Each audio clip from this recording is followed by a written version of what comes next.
Buenas tardes, jóvenes, aún, ¿cierto? Vamos a terminar un poco, o por lo menos avanzar un poco en algo que quiero que quede claro. Y a mí, más que la demostración matemática que va a hacer ahorita, que puede ser un tanto violenta, me interesa más el proceso final que está asociado al argumento de Planck. Porque para mí eso sí es física de altísimo que turme que lo que se logra hacer sin conocer todo el modelo teórico. Era presente que lo que estamos haciendo nosotros en este momento le lleva 30 años a la idea de Planck. Pues de ese orden, ¿no? Porque estamos hablando de los años 30 más o menos, cuando se empieza a formalizar todo lo que es la física cuántica con Heisenberg, con Schrödinger, con todo lo que hemos discutido de Rubin, bla, bla, bla. ¿Me entienden? Y la idea de Planck es 1900, cerradito. ¿Estamos? Son 30 años de diferencia. Para concluir exactamente que en la misma circunstancia. ¿Listo? Pues miren que es interesante lo que va a pasar. Al final se los diré, tal vez, como para reflexionar sobre el papel de la física en la vida, en la historia y todo el proceso. Entonces, vamos a empezar con nuestra ecuación diferencial, que sería esta ecuación diferencial. Por ahí los compañeros me decían, profe, alguno, no sé, que de pronto no sé quiénes hicieron la tarea de reemplazar y llegar a esta estructura, que por supuesto era la tarea que pues ustedes tenían que hacer, por aquello de que pues hay momentos en que ya el profesor no quiere hacer más, es una pereza. Oiga, y entonces lo hicieron y resulta que alguien me decía que no llegaba exactamente a algo porque le faltaba cancelar algo. Yo los invito a que revisen eso porque la primera vez que lo hice también me pasó eso, no sé si era que lo estaba haciendo mal o qué, en la primera instancia. Después volví y retomé y me dio. Entonces de pronto sería revisar eso. Igual yo tengo, y eso lo decía también mi compañero, y es, yo tengo mis apuntes. Se me dio otra vez el cuaderno. Lo puedo traer el lunes, si me envían un mensaje. Es un cuaderno donde tengo los cálculos hechos a mano, así duro, de... si me cuento, espero que esté por ahí. El de el átomo de hidrógeno completo, todos los pasos, todos, sin saltarse como en el libro, todos. Costó bastante y creo que al final no se llegó 100% al objetivo después de más o menos 50 paginitas de cuaderno y de 50 hojas de esos baratitos. Esta ecuación diferencial se llama la ecuación diferencial de Hermite.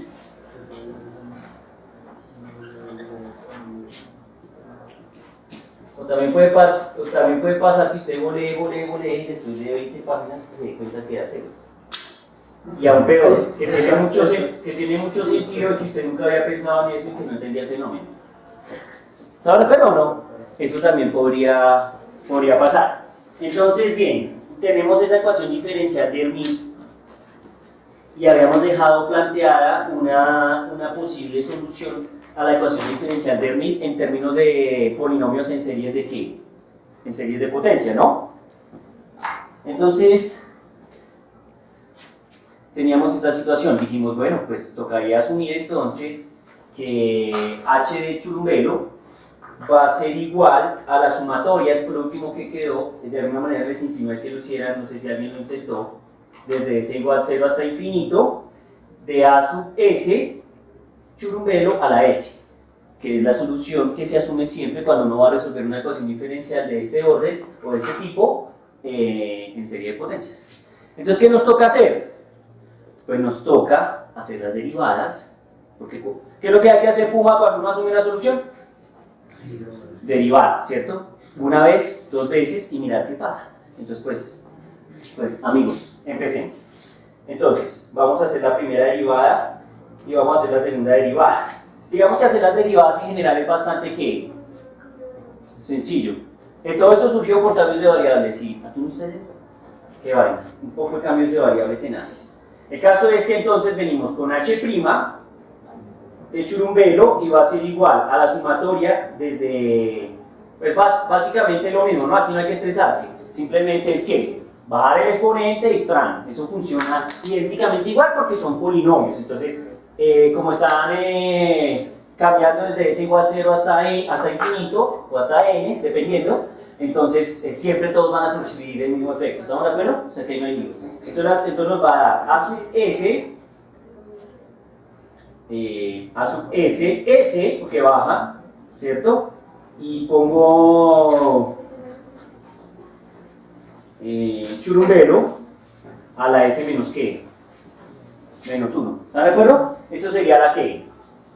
La primera derivada. Y ahora vamos con la segunda derivada. Que entonces, pues la segunda derivada tiene sus bemoles, ¿no? Por aquello de que se convierte en la derivada de un ¿qué? De un producto. ¿Están de acuerdo o no? Y entonces toca llevar ese desarrollo a feliz término. Entonces, pues yo ya lo tengo aquí desarrollado, no sé si crean que es necesario que nos pongamos a hacer los procesos o básicamente creo que lo podemos escribir. Es simplemente una derivada desde desde S igual 2, exactamente. De S menos 1, factor de S a sub S, churumbelo a la S menos ¿qué? Menos 2. ¿Estamos de acuerdo? Ese sería nuestro proceso. ¿Qué tenemos que hacer después de hallar las dos derivadas? Reemplazar en la ¿qué? En la estructura de la ecuación diferencial. ¿Estamos de acuerdo? Para revisar a ver cómo queda la estructura y empezar a buscar lo que hace uno cuando resuelve ecuaciones diferenciales en serie de potencias, que al final lo que uno termina es buscando recurrencias para los diferentes ¿qué? Coeficientes. Uno mira los coeficientes que salen de la serie y uno termina mirando qué recurrencia o qué comportamiento tienen los coeficientes. Es lo que nos hace ¿qué? Lo que nos interesa. ¿Estamos de acuerdo?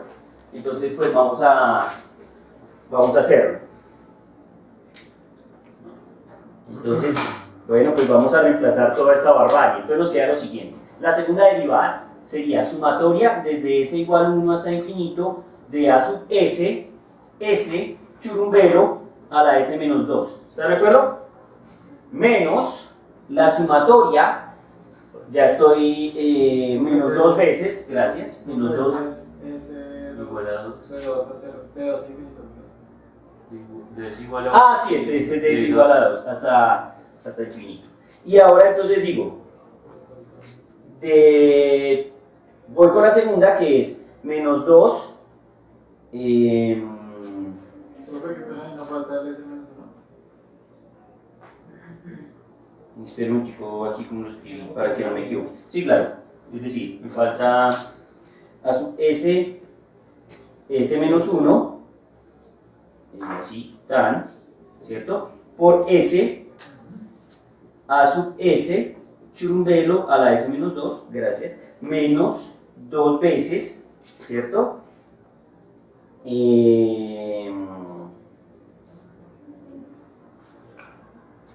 Revisemos ahí con cuidado, churumbelo, ¿cierto?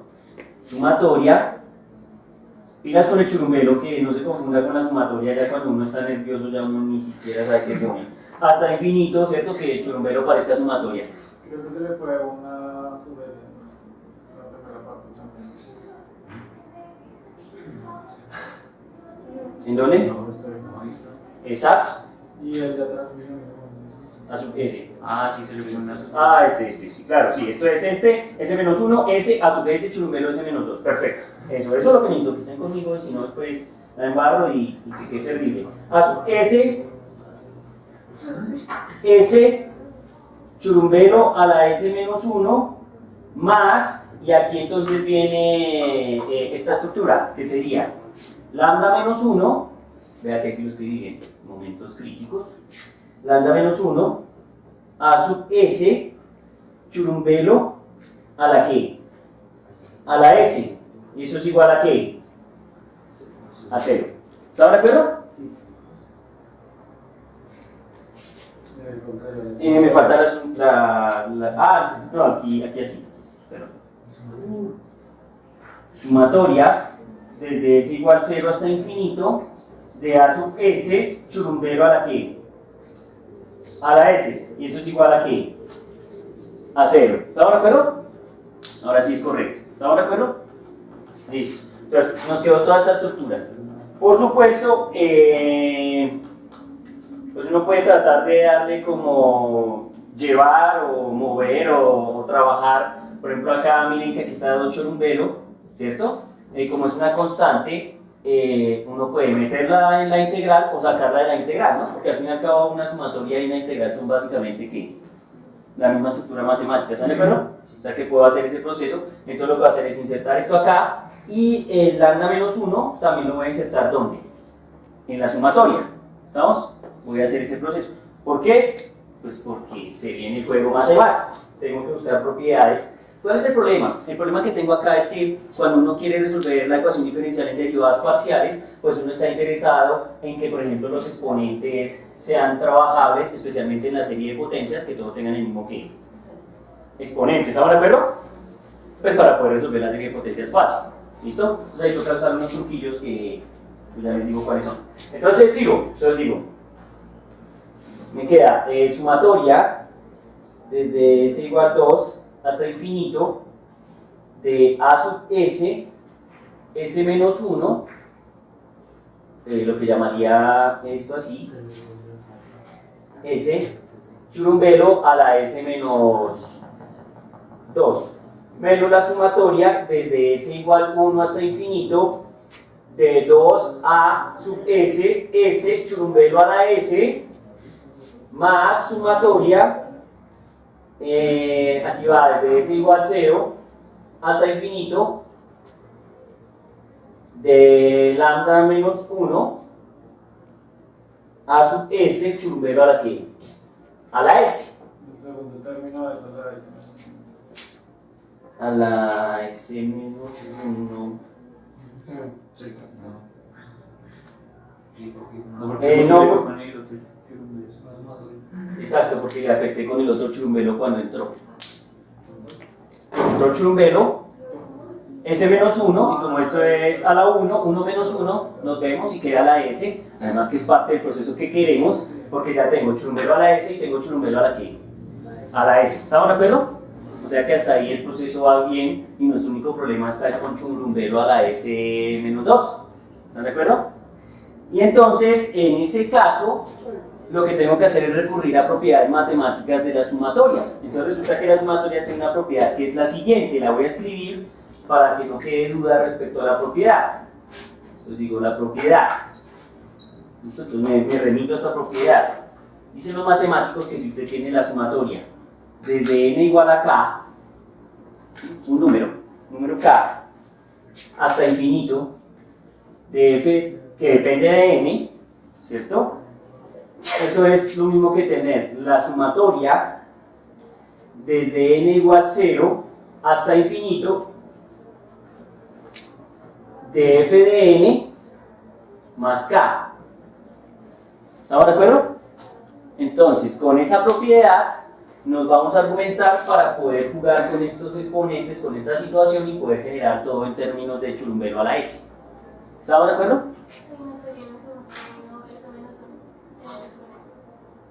¿Esto? No, es que lo acabamos de discutir, mamacita. Aquí, como inserto churumbelo, ¿sí lo recuerdas? Eso, entonces eso. Entonces ya no va a churumbelo. No, pregúnteme tranquila que no pasa nada. De hecho, quedará grabado, y los digo, equivóquense. ¿Dónde? Aquí y ahora. Para que después no sea tan recurrente, ¿no? Y también es algo importante, ¿no? Que hace la gente dice, es que soy humano y me equivoco. Sí, yo estoy de acuerdo, pero lo importante es no sobrepasar la cuota diaria. Entonces, si no, uno toda la vida terminaría excusándose sobre que soy humano y me equivoco, y todo el tiempo equivocándose, pero como soy humano me equivoco. No, joder, es importante darse un límite de equivocación. ¿Estamos de acuerdo o no? Sí, es importante, por si acaso. Oiga, bien, entonces, por lo pronto sigo, a ver hasta dónde yo voy en este juego. Entonces me queda sumatoria s igual a 0 hasta infinito, y entonces aquí me queda s más 2 por s más 1 por a sub s más 2, ¿cierto? Porque estoy aplicando ese truco, ¿cierto? ¿Sí? Entonces, si lo ven ahí, ¿cómo es? De churumbelo a la ¿qué? A la S. ¿Sí estamos o no? Porque es como una especie de desplazamiento, ¿no? Un corrimiento en términos del elemento que tengo acá. ¿Sí lo ven? Pero es que además miren dónde empieza la sumatoria. Mientras que miren dónde empieza esta. ¿Sí lo ven? Entonces tengo que dar cuenta también de los coeficientes excedentes que van acá. Esa es la razón por la cual aparece. ¿Listo? En términos de esa jugarreta. ¿Está listo? Sigo. Menos. Sumatoria. Desde s igual 0 hasta infinito. De 2 a s o a sub s. S. Churumbelo a la s. Uy, pues mal. Con esas s. Más sumatoria. Desde s igual 0 hasta infinito. Ya voy. De lambda menos 1. A sub s. Churumbelo a la s. Eso es igual a qué? A 0. ¿Listo? Entonces, recuerden que el objeto es el siguiente: poder resolver en series de potencias todo el proceso y que todo tenga que churumbelo a la s, churumbelo a la s, churumbelo a la s. Y otra cosa importante, que todas las sumatorias empiecen en s igual 0, en s igual 0 y en s igual 0. De hecho, eso nos da una ventaja. La sumatoria de una suma es la sumatoria de los términos sumados. ¿Estamos de acuerdo o no? ¿Sí? ¿Sí? De pronto ya ahí ese lenguaje tan rebuscado. Ya que hagamos en el del medio porque empieza desde 0. Empieza desde 1. Ay, yo tenía la respuesta a eso. Y déjame pensar. Sí, yo tenía esa respuesta a eso.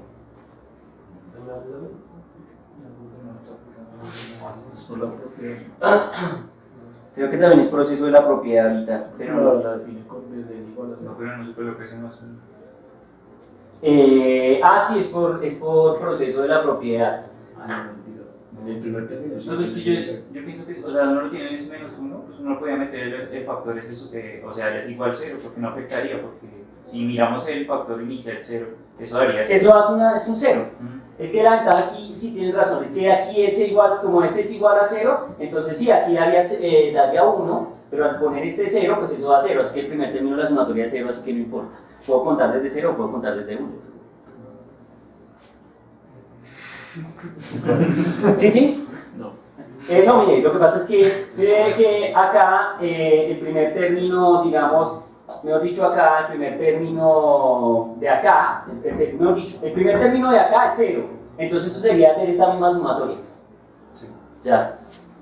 ¿No? Fácil.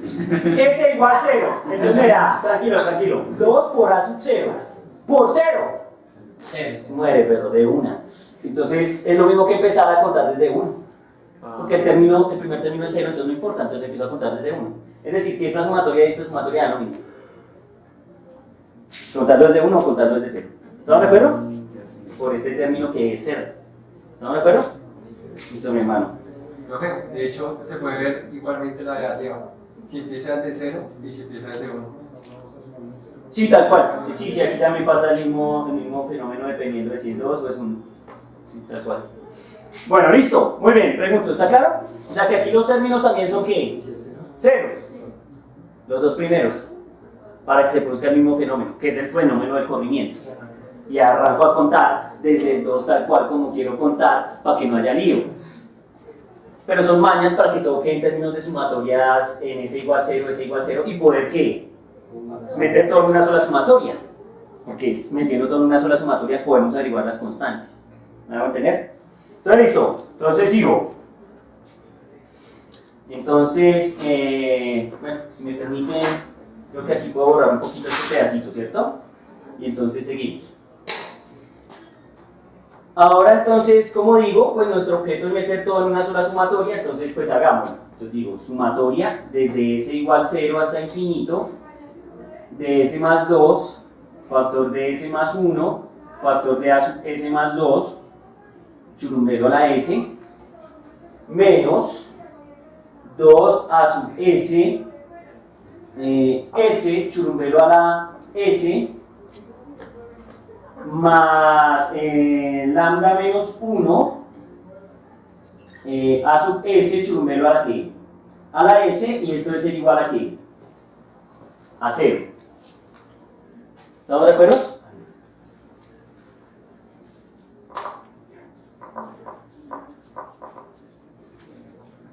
Ahí hay algo muy chévere, porque es que ese es el objeto de solucionar en series de potencias, que al final pues no importa quién sea churumbelo a la que, a la S, ¿o sí?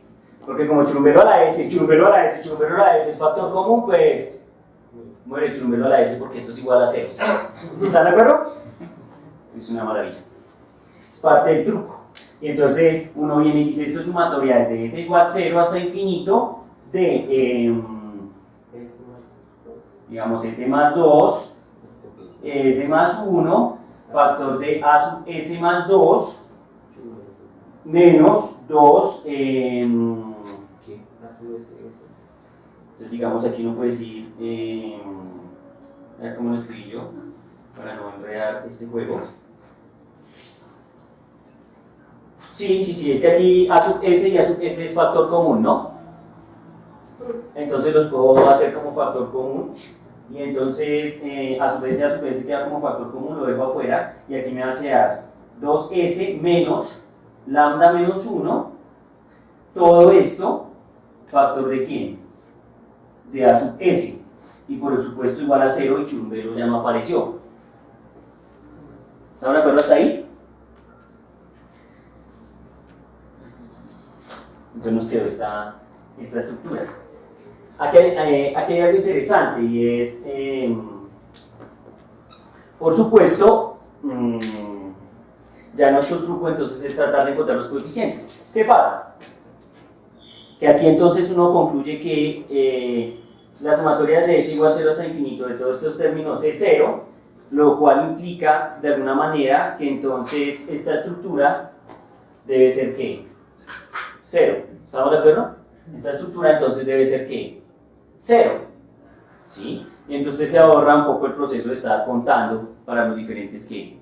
S y empieza usted a jugar simplemente con esta expresión. Si me permiten, la voy a escribir aquí arriba.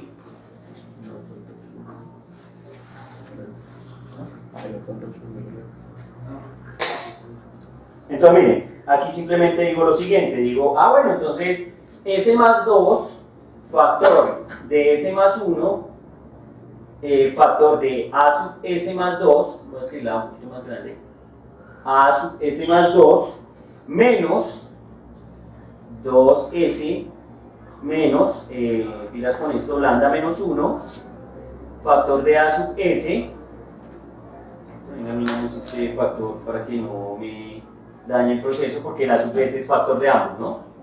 Creo que aquí me falta un paréntesis, ¿están de acuerdo? ¿Sí? Debe ser igual a ¿qué? A 0. Y entonces esto me va a dar cuenta de la recurrencia entre los ¿qué? Entre los diferentes coeficientes, los A sub S. ¿Estamos claros? Entonces ahí lo que voy a hacer es hacer ese desarrollo. ¿Qué voy a hacer? Voy a despejar A sub S más 2 en términos de ¿quién? De A sub S. ¿Listo? Y entonces me quedaría la siguiente estructura. Pues esto está multiplicando, pasa aquí a dividir. Entonces me va a dar la recurrencia A sub S más 2 debe ser igual a 2S más 1 menos ¿qué?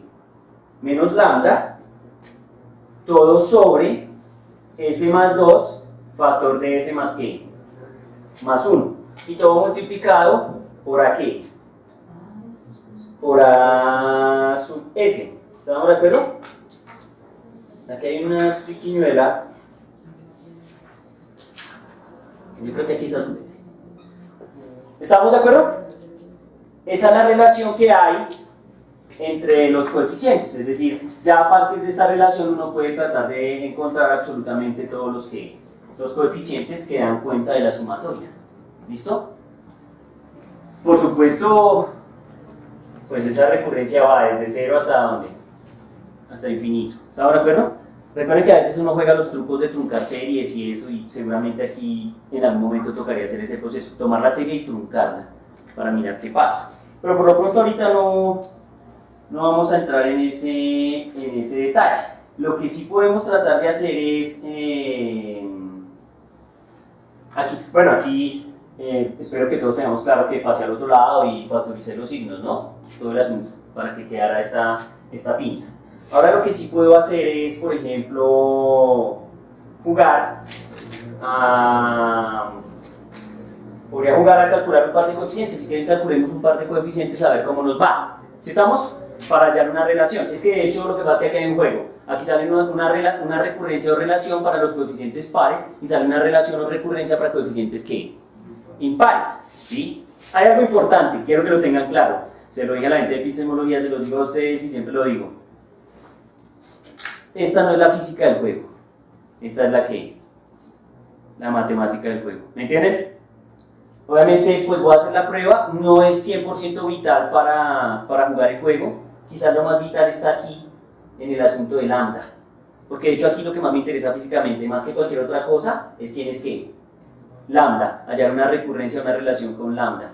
¿Me hago entender? Y por supuesto la vamos a hallar más adelante. ¿Listo? Lo que pasa es que yo sé que aquí hago otra cosa, pero creo que no es tan relevante. Entonces, listo. Sin embargo, hagámonos un par de coeficientes. Entonces, por ejemplo, calculémonos,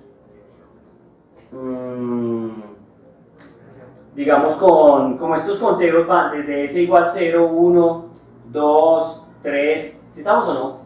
Entonces, pues podemos empezar con s igual 0, ¿les parece? Y con s igual 0 voy a tratar de dar cuenta del coeficiente para que de pronto ustedes lo entiendan. Entonces digo, esto es a sub 0 más 2, que sería ¿quién? A sub 2, y eso sería igual a 2 por s, pero ¿cuánto vale s? 0, entonces daría 0, entonces aquí me quedaría 1 menos ¿qué? 1 menos lambda sobre el 0 más 2, que sería 2, por 0 más 1, que sería 1. Y por supuesto aquí iría a sub s. ¿Quién es a sub s? A sub 0. ¿Estamos de acuerdo? De tal suerte que entonces la pinta de a sub 2 sería esa estructura.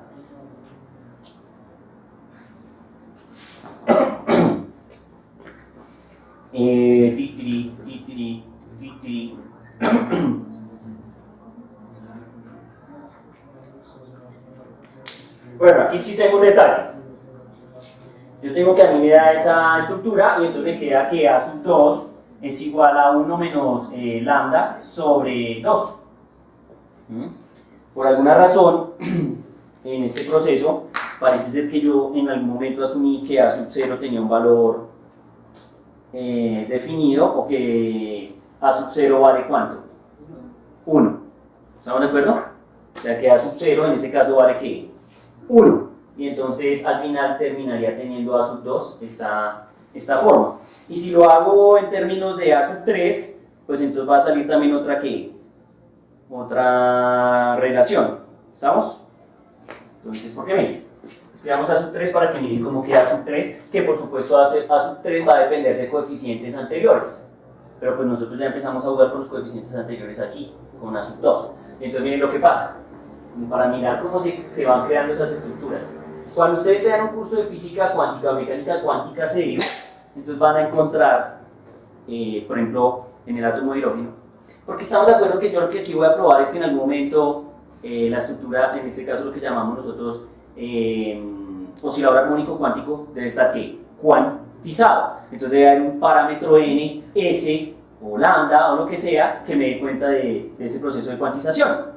Cuando estén trabajando el átomo de hidrógeno, entonces van a encontrar que también hay unos parámetros o números o elementos que dan cuenta del factor de ¿qué? De cuantización. LL, LM, LN. ¿Estamos de acuerdo? Que están asociados a los famosos polinomios de Legendre, o que pueden estar asociados a las funciones especiales llamadas armónicos esféricos, y cada uno de esos tiene unos números. Esos números se llamarían números cuánticos, que son los números que hemos encontrado nosotros aquí, que llamamos números de cuantización n.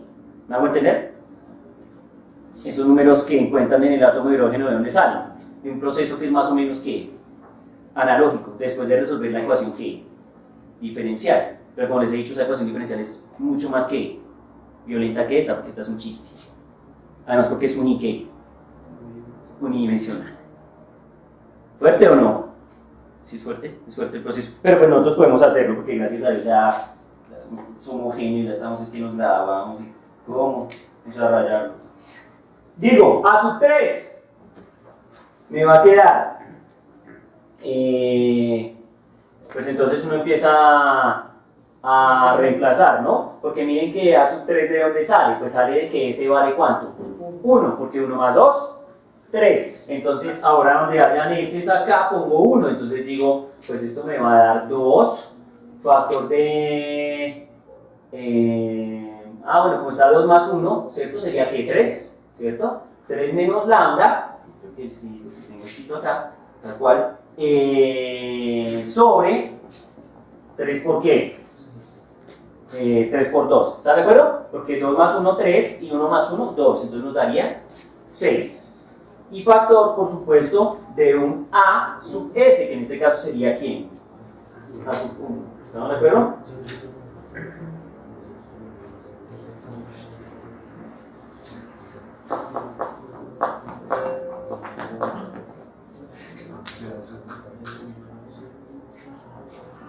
Bueno, es parecido a lo que estaban haciendo por allá en otras tierras, ¿no?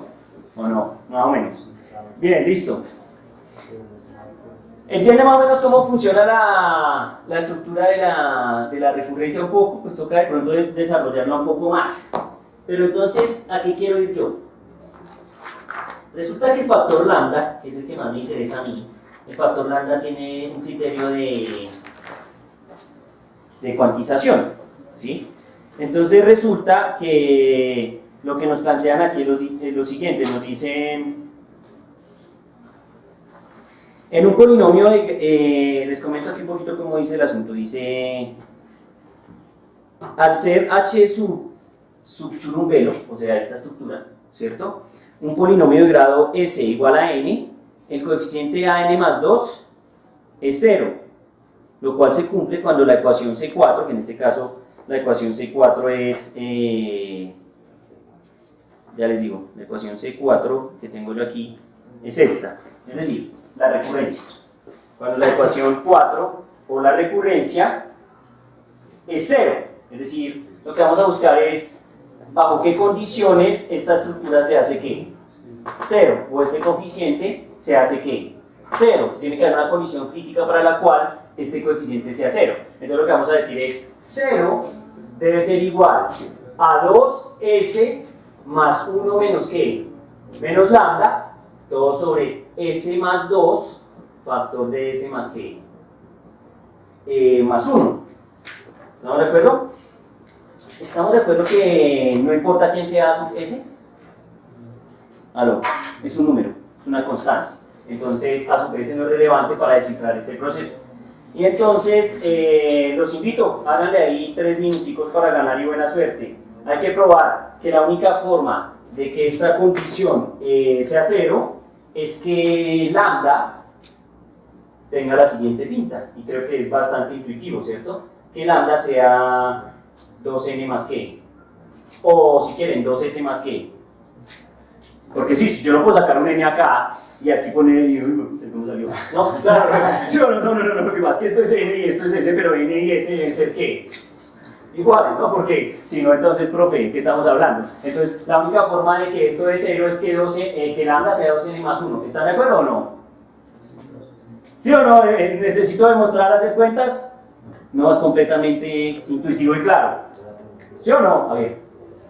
Claro, ¿sí o no? Porque resulta que, miren qué interesante, que si esto es 2s más 1 y esto es lambda, entonces al sumar, o sea, esto no importa. De hecho, esto pasa aquí y pum, se esfuma. Entonces, ¿qué es ese lenguaje? Es que muere Kakaroto. Por supuesto se cancelan, ¿no? Para que suene bien docta la cosa, se cancela por aquello que multiplicado por 0 y queda esa estructura. Y entonces no concluye rápidamente que 2s más 1 es igual a lambda. Muchachos, quiero que vengamos acá. Si bien la solución puede ser sorprendente, si bien los polinomios de Hermite pueden ser algo complicados, si bien todo lo que hemos hecho es violento, lo más importante, lo más fuerte y gozoso del juego está justamente en este detalle. ¿Cuándo qué? Cuando lambda es igual a 2n más 1. ¿Por qué? Porque estoy encontrando que esto está asociado a los términos de cuantización, en términos de los parámetros de cuantización n, porque si ustedes se dan cuenta las series van creciendo, pero pues obviamente porque los términos s o n son enteros, porque la cuantización exige que los términos sean ¿qué? Enteros, no pueden ser decimales, porque entonces probablemente no podamos hablar de una cuantización, de hecho son números naturales. ¿Estamos de acuerdo o no? ¿Aló? ¿Listo? Entonces tienen que estar atentos con eso. Entonces, cuando se cumple esa condición crítica y lambda es igual a 2n más 1, yo puedo hablar de una cosa que se llamaría la cuantización de la energía. Porque la energía en todo sistema cuántico debe estar cuantizada, que suene como tonto. ¿Estamos de acuerdo o no? Y ahí yo voy a dar cuenta de eso. Si ustedes recuerdan, y por favor, espero recuerden el día, no me acuerdo qué día fue, pero el día que lo hicimos, ¿cierto? El día martes, habíamos encontrado la relación de lambda con parámetros dentro de la ecuación cuando hicimos por primera vez el cambio de variable. ¿A qué era igual lambda cuando hicimos el cambio de variable? 2 veces la energía sobre h barra, gracias, h barra omega. Aló. Tremendo, porque miren que lambda viene definido por la... Es muy bonito, bueno, yo no sé, yo es que yo me emociono con cualquier tontería. Pero entonces, es muy tremendo porque esto viene desde la física, o sea, viene desde la parte física, y por supuesto esto viene desde la parte, ¿qué? Pues matemática, de las técnicas de resolver polinomios o ecuaciones diferenciales en series de potencias. ¿Estamos de acuerdo? Pero entonces miren cómo estas dos cosas son exactamente, ¿qué? Lo mismo. Y por lo tanto concluyo que la energía debe estar cuantizada porque resulta que sí, esto sí es como cuando uno le enseña a la gente ecuaciones lineales de primer orden o de primer grado, uno le dice, papito, método de igualación, lambda es igual a ¿qué? A lambda, pues, porque lambda es igual a lambda. Y entonces uno dice, pues si esto es cierto, nos va a quedar que 2 veces la energía sobre h barra omega debe ser igual a 2n más ¿qué? Más 1. Por supuesto que me falta hacer despejar la energía para ver qué forma funcional tiene la energía en términos de los parámetros que determinan la cuantización. Y pues nos va a dar lo que nos tiene que dar, porque si no nos da, entonces, pues ¿qué estamos haciendo? ¿Sí? Les estoy vendiendo espuma, aire. Y puede ser, pero E igual, ¿cierto? E igual. Entonces digo, h barra omega, factor de 2n más 1, todo sobre ¿quién? Todo sobre 2. Y entonces me quedaría que la energía es h barra omega sobre 2, factor de 2n más 1, ¿cierto? O si quieren, como la vendería de pronto el profesor Julián, no sé, h barra omega, factor de n más 1 medio, que seguramente es más convencional esta forma de escribirlo. ¿Estamos de acuerdo o no? Y aún entonces mejor, si quieren la podemos escribir así. E es igual a h barra omega, discúlpenme, nh barra omega, h barra omega, más ¿qué? Más h barra omega, ¿qué? Medios. ¿Bien o no? ¿Se parece al parcial, sí o no? Claro. Pero pues no hay operadores de ningún tipo, ¿no? Ahí está la cosa. Recuerda algo importante, creo que yo te lo decía ese día, y es, lamentablemente en esa nota tan injusta, y justa al tiempo, que era que una cosa es probar que el oscilador armónico cuántico tiene este comportamiento y que de alguna manera el oscilador armónico cuántico debe cumplir el principio de incertidumbre. ¿Entiendes? Y otra cosa es que este proceso permita demostrar el principio de incertidumbre. ¿Sí va a entender? Es decir, no, tranquila, tranquila. Simplemente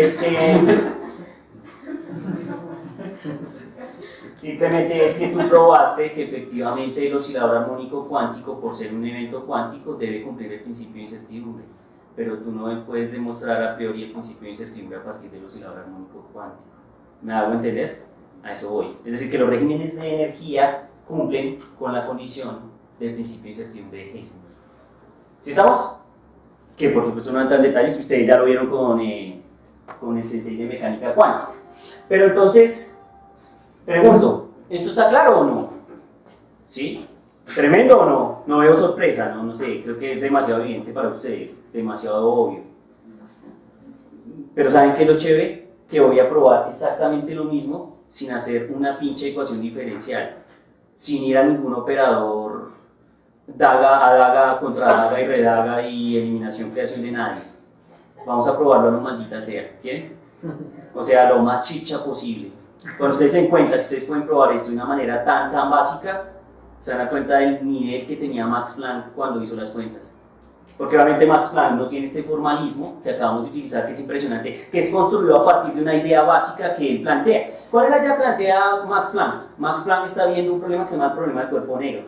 Los cuerpos emiten energía o radiación de alguna manera. Entonces lo que él dice es, obviamente la temperatura, y ustedes lo han estudiado ya en termodinámica, la temperatura está asociada a la agitación molecular que tienen los sistemas, los sistemas que estamos estudiando. ¿Estamos de acuerdo o no? Entonces la agitación molecular da cuenta de la temperatura, y la temperatura está asociada a la energía cinética del sistema, y 3 medios de no sé quién, Boltzmann no sé quién. ¿Están de acuerdo o no? Sí. Entonces resulta, no están de acuerdo. Bueno, no sé, el caso es que el cuerpo negro puede ser modelado de alguna manera para dar cuenta del proceso de radiación del cuerpo negro.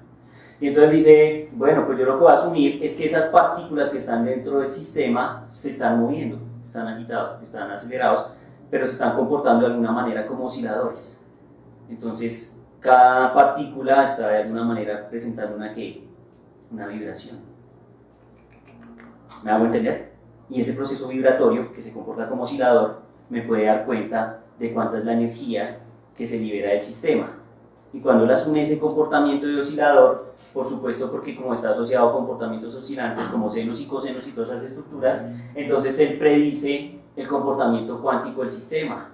Entonces dice, no, es que el comportamiento debe ser de una manera más o menos como esta. Pero él nunca llega a esto. De hecho, la hipótesis de Planck a priori está mal. Tiene un error. Como ustedes son tan precisos, tan exactos y les gusta que las cuentas siempre den lo que tienen que dar, entonces ustedes dirían que Planck está equivocado. Y yo los miro y les digo, Planck es un dios, que se equivocó por un poquito, pero obviamente se equivocó, no es 100% lo que él dice. Entonces, ¿qué vamos a hacer? Vamos a calcularlo como lo haría Planck. Pregunto, ¿más o menos? ¿Aló? ¿Más o menos? Entonces, venga, juguemos a que somos Planck y vamos a rayar esa idea en 1900. Estábamos en 1930, más o menos. ¿Estamos de acuerdo? 1930, más o menos. Vamos a devolvernos a 1900 y vamos a hacer lo que él pensaría hacer. ¿Listo? Juguémoslo. Permítanme entonces borro esto.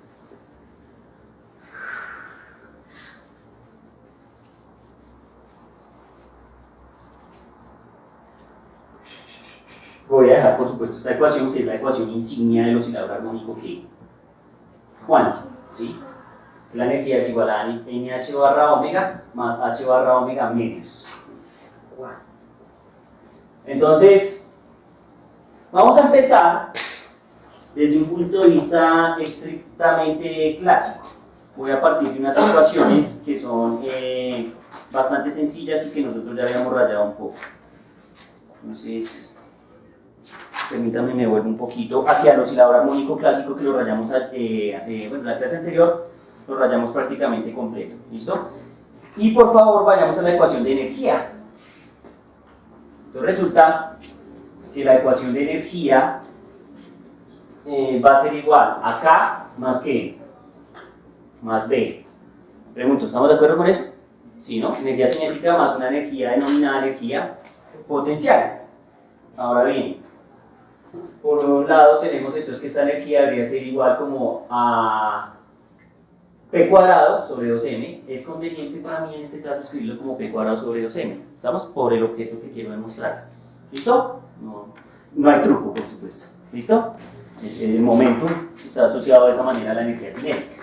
La clase anterior lo escribimos como un medio de masa por velocidad al cuadrado, que es lo mismo.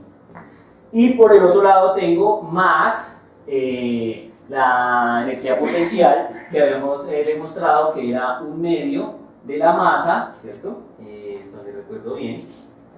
M omega cuadrado de x, ¿cierto? X cuadrado. ¿Están de acuerdo? Esa sería la forma en que nosotros presentaríamos esa circunstancia. Para poder, digamos, hacer el desarrollo de las cuentas que yo les quiero comentar, pues lo que voy a hacer es viajar hacia un concepto que no sé, tal vez de pronto lo han mencionado, tal vez no, seguramente sí.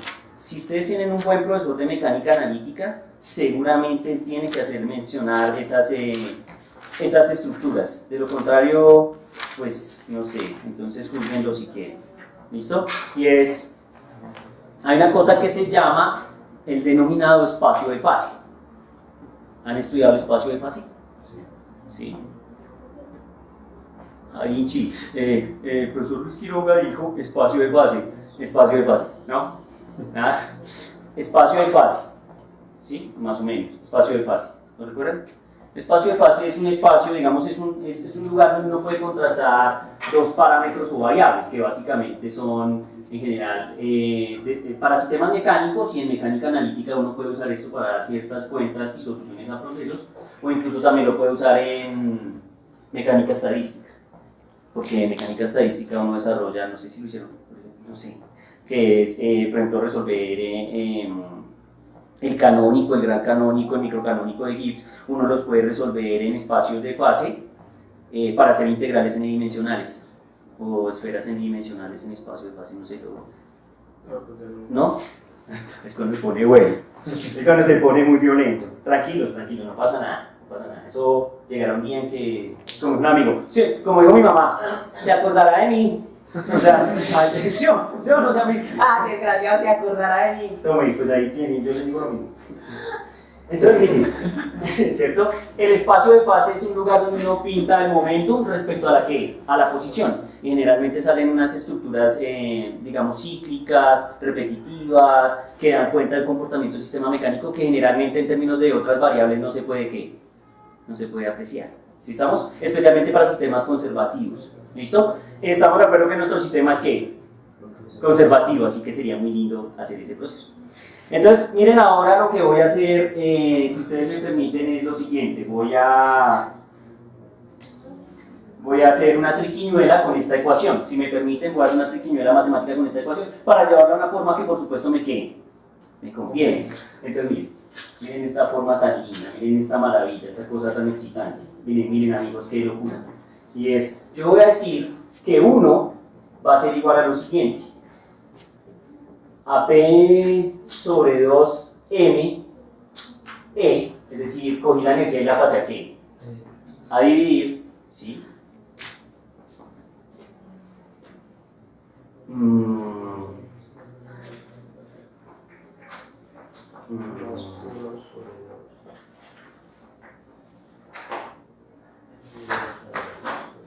Aquí hice una triquiñuela que no recuerdo.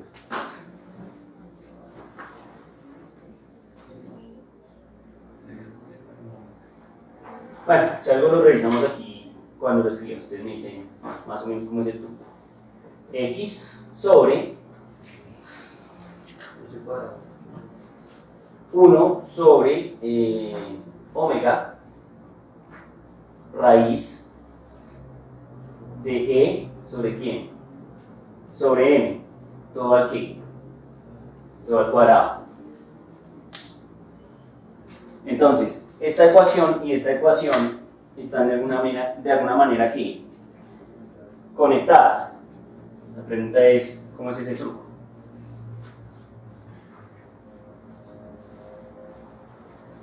Entonces paso a dividir. ¿Perdón? Sí, que raíz de 2m. Raíz de 2me.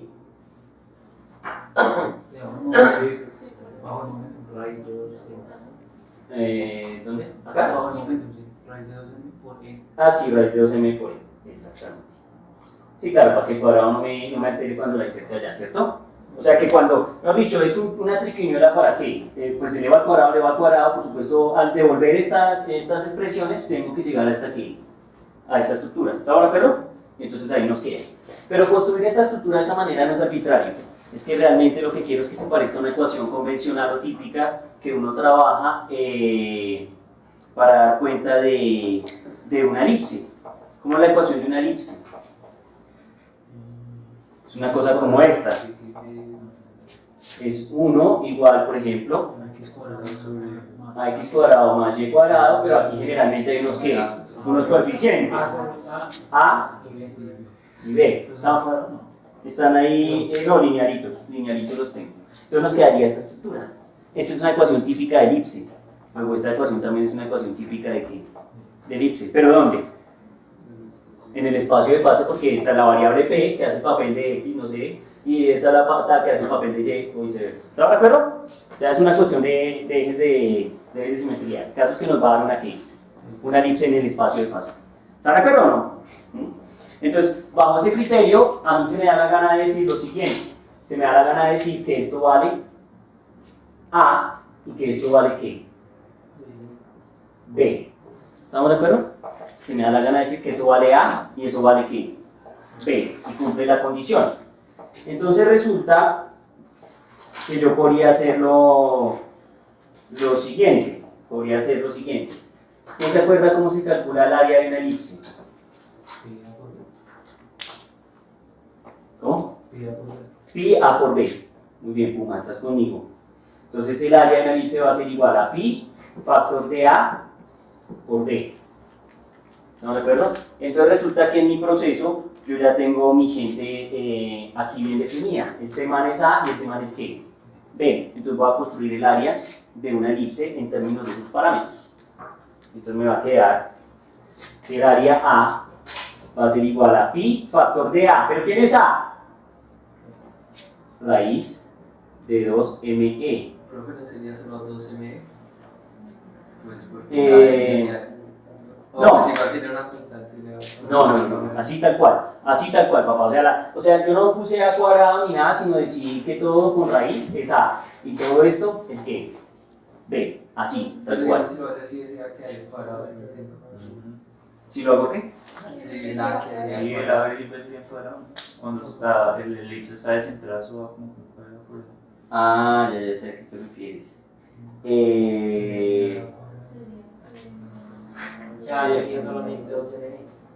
No, tengo mi A como raíz de 2me. Entonces sí sería A cuadrado. Es decir, sí sería como esta pinta. ¿Están de acuerdo?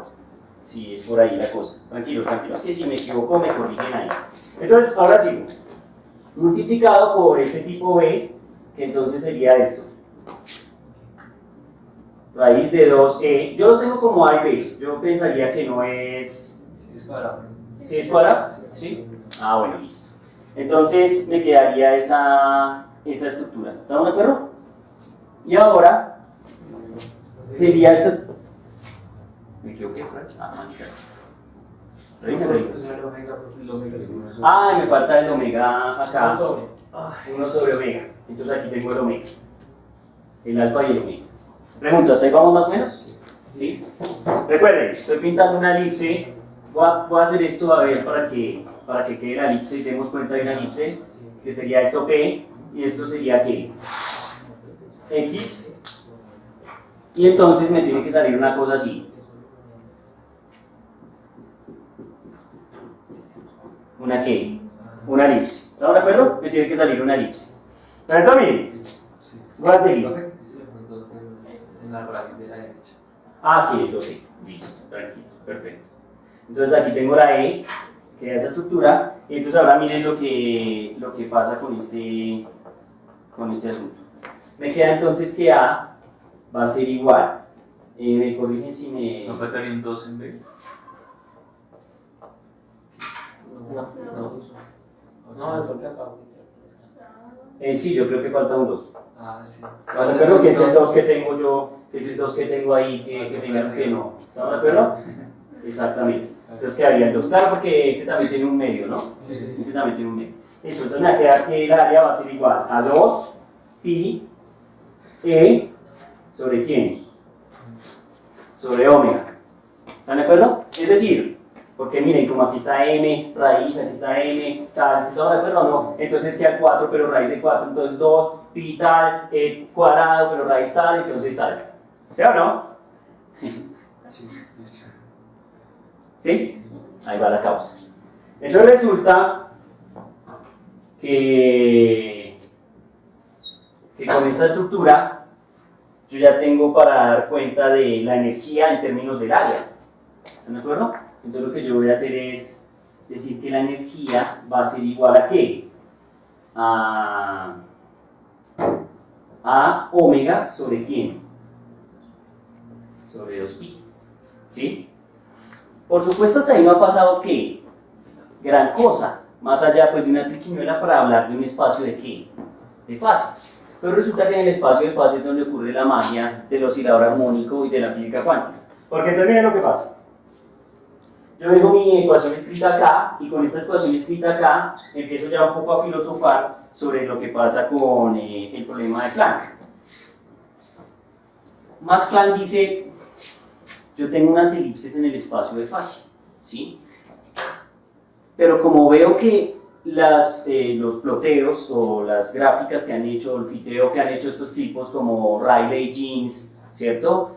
Con la ley de desplazamiento de Wien y todos esos procesos, no se puede dar cuenta 100% del proceso, entonces debe haber una forma de que yo pueda dar cuenta de ese proceso o pueda lograr entender ese proceso.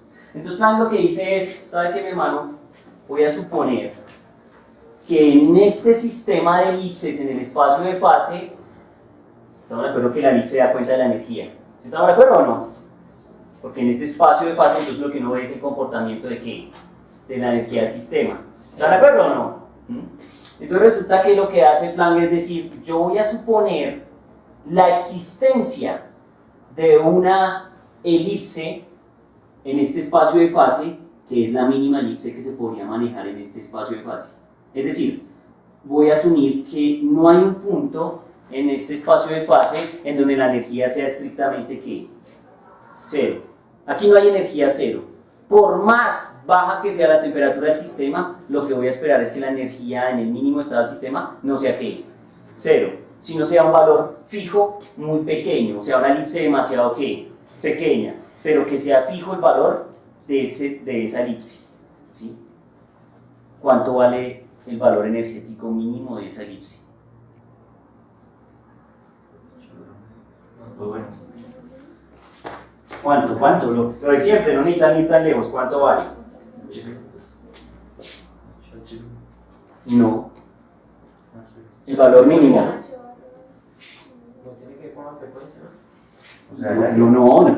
¿Por qué piensan cosas tan locas? ¿Cuál es el valor mínimo de energía planteado por Max Planck y el valor mínimo que uno considera, digamos, en términos en el espacio de fase acá, que podría dar cuenta? H. El área. ¿Estamos de acuerdo? El área. No es la energía 100%, ¿no? Porque estoy hablando desde ¿qué? De una superficie en el espacio de fase, que está asociado a un mínimo valor de ¿qué? De energía. Pero realmente no es la energía, es ¿qué?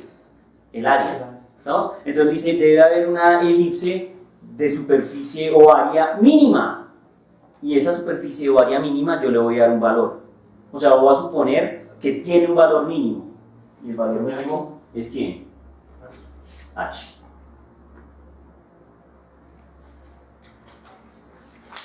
¿Estamos de acuerdo? Eso es muy importante. ¿Por qué? Porque entonces miren lo que pasa. El man dice, ¿y si el valor mínimo de energía en este espacio es H?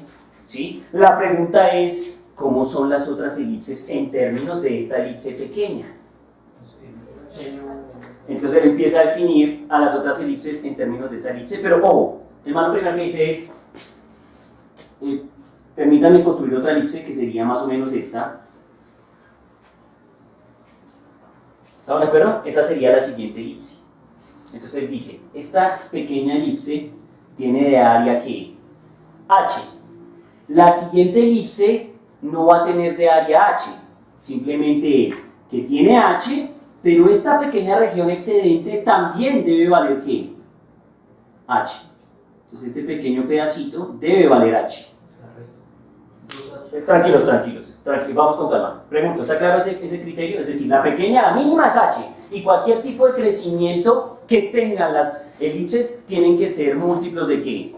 De H. Entonces esto vale H y esta otra superficie naranja también vale H. Entonces más dice, no estoy contento. Miren para que me entiendan. Entonces resulta, estamos de acuerdo que cada vez que voy alejándome, las superficies se van cada vez como haciendo más, el aumento en superficie cada vez es menor, más delgadito, ¿cierto? O sea que ahora, si la pinto de una manera un poco mejor, entonces tal vez este pedacito sea que H. ¿Me entienden cómo es el juego? De tal suerte que la primera elipse tiene superficie H y la segunda elipse tiene superficie H más naranja H, entonces tiene superficie ¿qué? 2H. Y la otra entonces azul, que tiene obviamente parte naranja y parte roja, tiene superficie ¿qué? 3H. Cualquier superficie en el espacio de fase del oscilador armónico tiene que tener unas superficies que son múltiplos de la superficie fundamental básica y mínima, que sería ¿quién? H. ¿Estamos de acuerdo? De tal suerte que entonces miren lo que uno puede escribir. Uno puede decir, entonces, digamos en un caso muy sencillo, que aquí cuando tengo un H, un valor H, entonces yo puedo decir que H, o aquí si quieren en la energía, si me permiten en la energía, entonces yo digo que la energía va a ser igual a H omega sobre 2pi. ¿Sí? Por supuesto, en este caso, esta E es la energía mínima del sistema, porque está asociado a la superficie mínima de la elipse. Y la superficie mínima de la elipse es ¿quién? H. De tal suerte que a esta energía la voy a llamar E sub 0. ¿Estamos de acuerdo o no? A esa energía la voy a llamar E sub 0. Esa energía es E sub 0. Pregunto, ¿eso está claro? Cualquier otra energía que se genere debe ser múltiplo de la energía base. ¿Están de acuerdo? Que está asociada a la superficie base, que es ¿cuánto? H. ¿Estamos de acuerdo? De tal suerte entonces que yo lo que puedo escribir es que con toda seguridad cualquier energía que siga, la energía 2, puede ser escrita como 2H, que es 2 veces la superficie. ¿Están de acuerdo? ¿Por quién? Por omega sobre 2pi. No voy a cancelar nada porque no me conviene en este momento. Pregunto, ¿está claro? Y por último, para generalizar, podría decir entonces que E sub 3 debe ser igual a 3H omega sobre 2pi. ¿Sí? Y entonces miren que aquí entonces empiezo a notar que hay. Obviamente a veces no es una buena fortuna llamarla E0, ¿no? Por aquello del 1, el 2, el 3, el conteo, pues llamarla E1 si quieren, aunque sería la energía E sub 0 o energía base del sistema. Y entonces, en definitiva, todo sería múltiplo de esa energía base.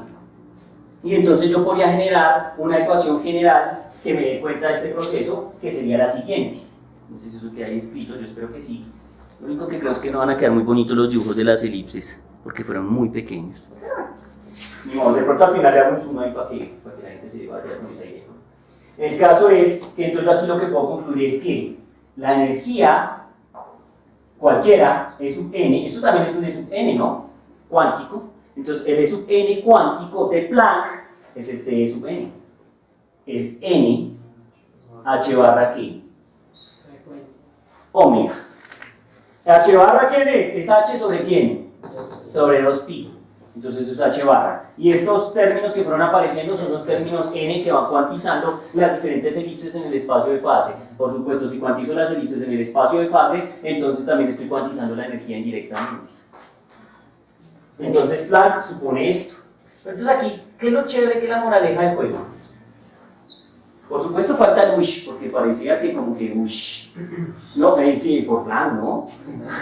Sí, por Planck, sí. Esto obviamente yo algún día lo vi, alguien me contó algo, lo rayó, por ahí apareció. Pero lo interesante está en darse cuenta que Planck le pegó muy bien al perro. Aló. Es impresionante. Ustedes saben cuánto es la diferencia que hay entre NH barra omega y digamos NH barra omega más H barra omega medios. Solo esta estructura. Si ustedes van y hacen el cálculo, es posible que esto sea un factor pequeño. Obviamente, no es que, no es cero. Aló, no es cero. Es muy pequeño, pero no es que, no es cero. Esta es la versión clásica de la mecánica cuántica. Y esta es la versión cuántica de la mecánica cuántica. Digamos que Claro que no le pegó porque no consideró un aporte energético de algo que no se había visto. O sea, ese H barra omega medios es como un aporte energético, pero de... Es que es un proceso que él no puede prever porque eso no está asociado a un proceso clásico. Esta parte de H barra omega medios es estrictamente cuántico. Es decir, surge a partir de los supuestos que hemos hecho en todo el curso para llegar y modelar la física cuántica. No la mecánica cuántica, la física cuántica. ¿Me hago entender? Eso está ahí, intrínseco. Pero hay algo interesante. Miren amigos, esto tan interesante. Que es lo que yo quiero que miren. Más allá de las cuentas es como el proceso de alimentación, retroalimentación o no sé, de la ciencia. Y es, yo parto de una idea que no es del todo ¿qué? Correcta. ¿Estamos de acuerdo que esto no es correcto o sí? Eso no es correcto. No es correcto.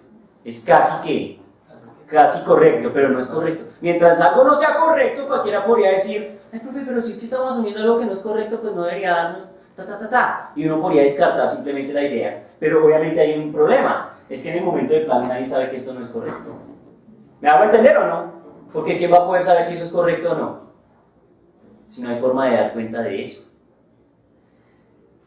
Entonces, en un proceso de 30 años, partiendo de esta idea y haciendo los desarrollos correspondientes desde de Broglie, Heisenberg, Bohr, uno llega a corregir y a crear una teoría tan mejorada que incluso la teoría, después de ser desarrollada correctamente, partiendo de la ecuación de Schrödinger, partiendo del principio de incertidumbre de Heisenberg, uno puede llegar a dar cuenta de que esto tiene un pequeño error.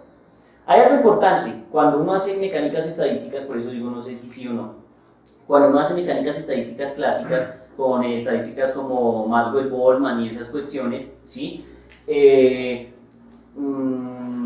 Digamos que hay una versión que se llama mecánicas estadísticas clásicas y mecánicas estadísticas cuánticas. Entonces resulta que las aproximaciones que se hacen con la ecuación de 3 medios de NK Boltzmann T no son suficientes, porque tal vez a eso le falta un pequeño factor de corrección, pero eso la física clásica nunca va a poder verlo.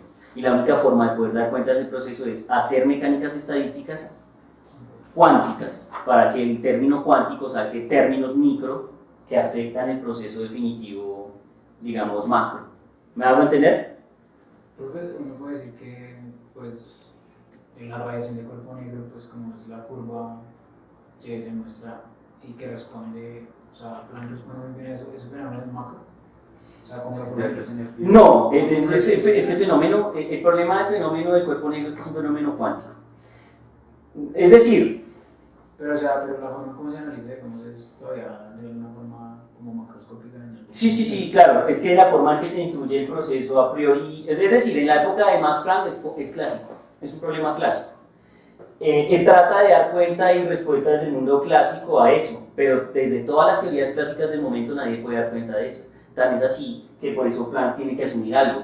Parece ser que las elipses no son construidas arbitrariamente.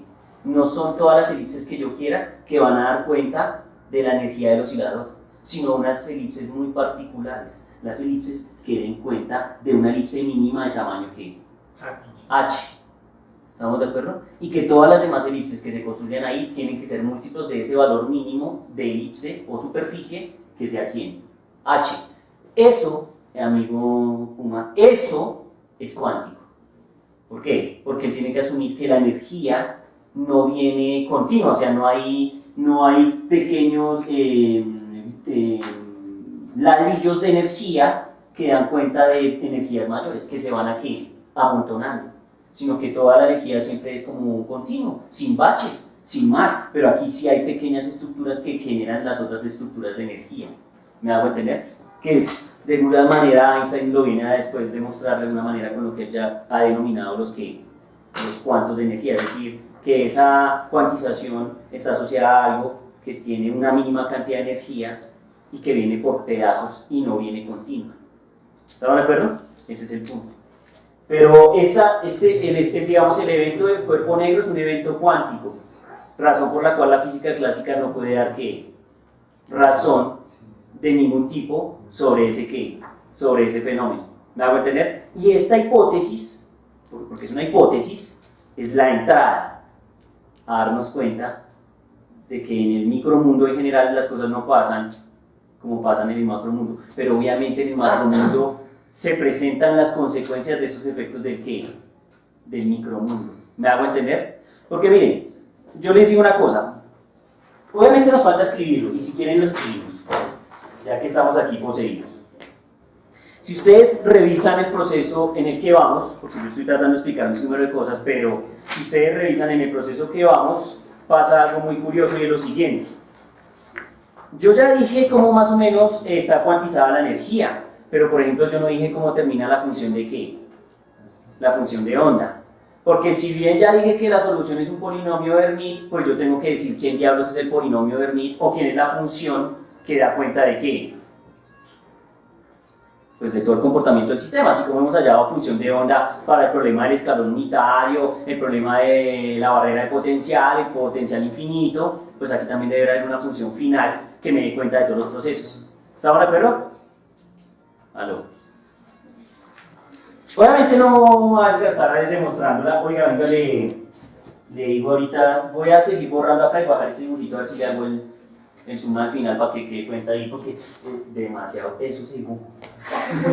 ¿Cierto? Solo superado por el profesor Camilo Jiménez, por supuesto. Entonces yo digo, bueno, entonces antes de para el dibujo, yo sí tengo, es como un curso de Coquito Cero. El hombre es un dios, dibujando cosas. Ese man no haría una elipse tan terrible. Muy bien. Es cierto, no se falta el respeto, discúlpenme.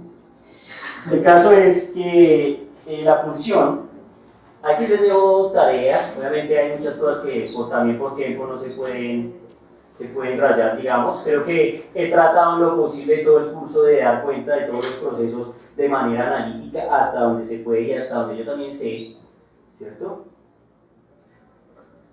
Pero entonces, digamos, la función en definitiva tendría esta forma. Esto viene dado por las recurrencias de las funciones que los expertos llaman polinomios de Hermite, que dan cuenta de nuestro oscilador armónico cuántico.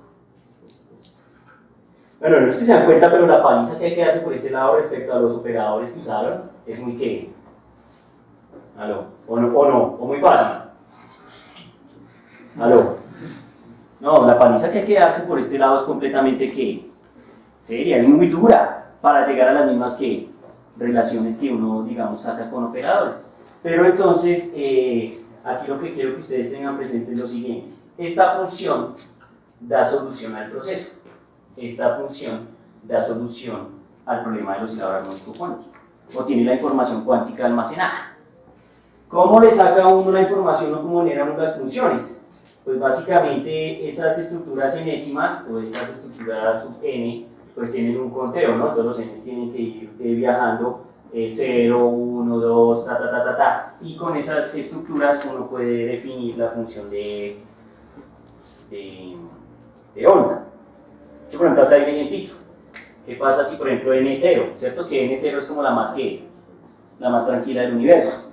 Entonces, si ustedes toman n igual 0, pues por supuesto miren que en la estructura, si n es 0, pues da 1 factorial, 2 a la 0 es 1, entonces quedaría raíz de pi, que sería como raíz cuarta de pi, y está alfa. Alfa es uno de los elementos que quedaron en el juego cuando hicimos cambio de ¿qué? De variable, ¿cierto? Entonces alfa pues es una constante que de alguna manera debemos conocer, pero entonces por ejemplo usted dice que n es 0, entonces usted va a encontrar que la función, hay algo chévere, ¿no? H de 0, porque miren que aquí está el Hermite de 0, el Hermite de 0 tenemos una ventaja y es que el Hermite de 0 es que es 1, gracias a Dios. Entonces al final nos va a quedar que entonces nuestro phi de 0 debe ser igual a alfa a la 1 medio o raíz de alfa si quieren simplemente, por aquello que les acabo de decir, sobre raíz cuarta, lo escribo así, de pi, factor de quién, de e a la menos alfa cuadrado, x cuadrado sobre quién, sobre 2. Esa sería phi ¿qué? Phi 0. ¿Cuántas phi puedo generar? Las que me dé la gana. ¿Estamos de acuerdo? Pero pasa algo severo. Es que en la semana alcanza el tiempo. Aunque hay una pregunta por ahí en los ejercicios hay una pregunta sobre la densidad de probabilidad de todo el asunto. Porque estamos de acuerdo que esta es la función de onda, pero pues para hallar la densidad de probabilidad, ¿qué toca hacer? Primero elevar al cuadrado e integrar ahí para poder hallar los coeficientes de normalización y todo el rollo. ¿Están de acuerdo o no? O sea que aquí todavía, además de que hemos hecho un proceso largo, pues todavía queda que proceso y trabajo para seguir rayando. ¿No ven? Por este lado, insisto, yo creo que cuando lo vieron con mecánica cuántica era mucho más light llegar a estas, digamos, ideas que por el lado del proceso que hemos hecho nosotros. No sé hasta qué punto. Hay algo interesante, que es lo que quiero que tengan presente. Ustedes van a hacer las gráficas, ¿cierto? Del oscilador armónico. Entonces ustedes dicen, vamos a pintar el potencial, el pozo de potencial, ¿sí? ¿En términos de qué? En términos de la posición, ¿sí? Y entonces, si ustedes revisan detalladamente, van a encontrar de pronto que con el tiempo, permítanme una cuestión tal cual, ustedes van a encontrar que las ondas van a tener un comportamiento, digamos así, no sé.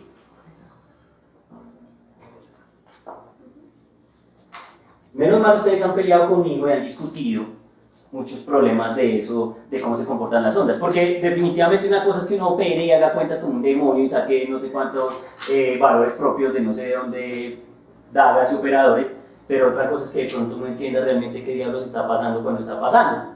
Entonces resulta que aquí pasa algo muy interesante y es, digamos, esta función de onda me está diciendo en qué lugares es permitido que esté la partícula y en qué lugares es completamente prohibido que esté la partícula dentro de este pozo. Pero entonces aquí pasa algo interesante, miren esto.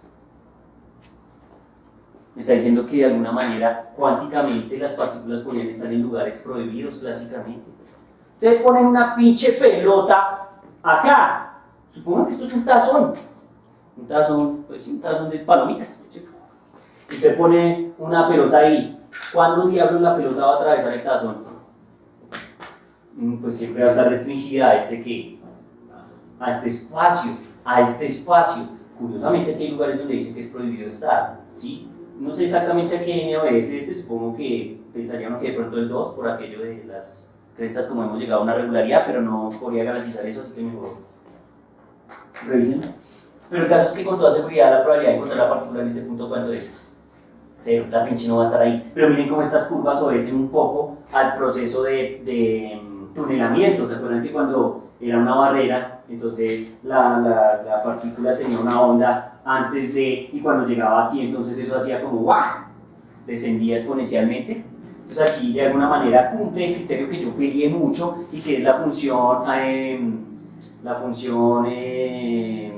¿cómo se llama eso? Amortiguadora, como en el problema de la amortiguación, y es que de alguna manera siempre quiere que en el infinito no está lejos, ya les dije, sino son en las fronteras del pozo, en donde esa vaina tiene que tender rápidamente a ¿qué?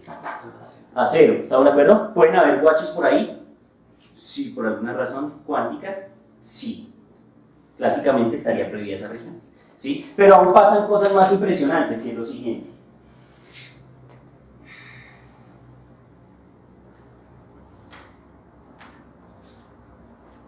Dependiendo de cuántos n's uno vaya generando, va a llegar un punto en donde los n's van a empezar a parecerse más a la que, a la curva del potencial, Y si tomo n's tan grandes como quiera, pues cuando el n es muy grande, ya la energía no es cuántica. De hecho, eso quedó alguna vez en la mente, y yo tampoco lo he rayado desde esas temporadas, y decíamos, bueno, pero ¿cuál es el n que define el límite entre lo que sería clásico y lo que sería ¿qué?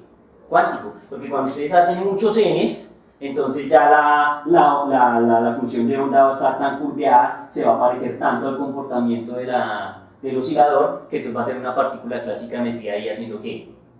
Esta vaina, ¿sí? ¿Aló? Eso es interesante, pero eso es para n's que grandes. Si ustedes me dicen, profe, ¿cuánto? No sé, porque eso era lo que estaba discutiendo. Parece ser que por aquí hay como un n igual 10. Con n igual 10 se presenta un poco más ese acoplamiento de la distribución de probabilidad cuántica cercana a la distribución de probabilidad clásica, ¿sí? De hecho, hay un problema de distribución de probabilidad clásica y distribución de probabilidad cuántica.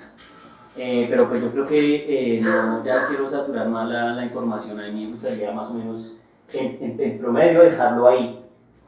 Por supuesto, esto solo se llama un champú de física cuántica, ¿sí? Si alguien cree que este curso es completamente serio, riguroso y reformal de física cuántica, pues no está en el lugar que es.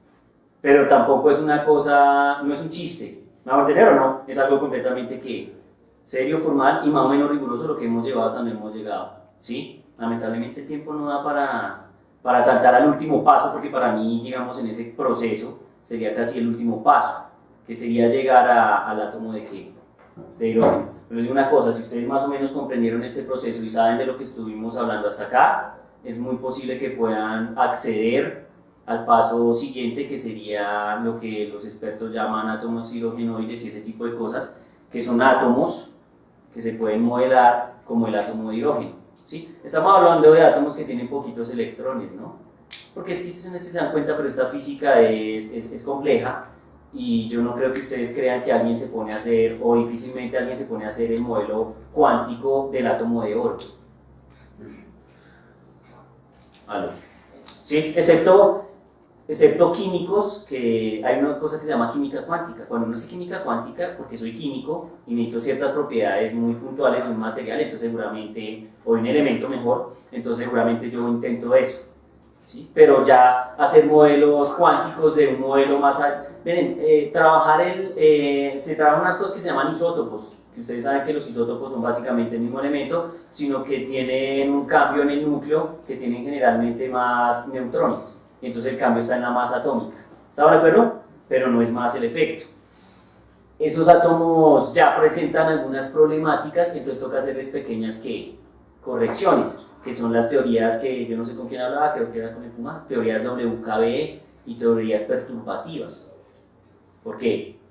Porque ya no es tan sencillo como lo planteamos aquí, ya son problemas muy densos. Y hay gente pues que también ha hecho el modelo atómico, por supuesto, del helio, que es como un poquito arriba de lo que estamos haciendo con el hidrógeno, ¿no? Teniendo presente que el hidrógeno solo tiene un electrón, ¿cierto? Mientras que el helio tiene 2, y entonces pues solo por ese cambio pues las ecuaciones se pueden estar duplicando o triplicando en el proceso. Ahora imagínense si fuera un átomo de oro. ¿Cuánto es el número atómico del oro? De la 1. 79 creo, ¿no? Imagínense ese proceso cuántico, eso no lo raya cuánticamente nadie, seguramente eso ya es hecho por estructuras computacionales y ese tipo de cosas, ¿entienden? No sé si tengan inquietudes o preguntas más o menos de alguna cosa que haya mencionado. Los invito a que por favor pues lean, que no se conformen con lo que yo digo, que siempre un profesor dice mentiras, entonces uno tiene que ir a revisar y leer, porque esto no es una religión, esto no es una cosa de fe, eso toca decir, leer, creer un poco y decir, este man me dio cierta luz, vamos a mirar qué pasa y seguir rayando. Yo le decía a un compañero, estas preguntas esto que yo les he enseñado es clásico, típico, preguntas de exámenes de maestría y esas cosas cuando en el futuro les interese, el GRE y esas cosas de Estados Unidos, mano, eso es lo que preguntan. Si uno oscilador armónico cuántico está haciendo tal cosa, entonces ¿qué pasaría si? Y es comprender este tipo de circunstancias. Nadie los va a poner a rayar polinomios de Hermine y esas tonterías, a nadie le importa. La gente va a partir generalmente de las ecuaciones energéticas que teníamos aquí escritas y partiendo de eso de NH barra omega medios, ¿qué pasaría en el sistema tal? ¿Me hago entender o no?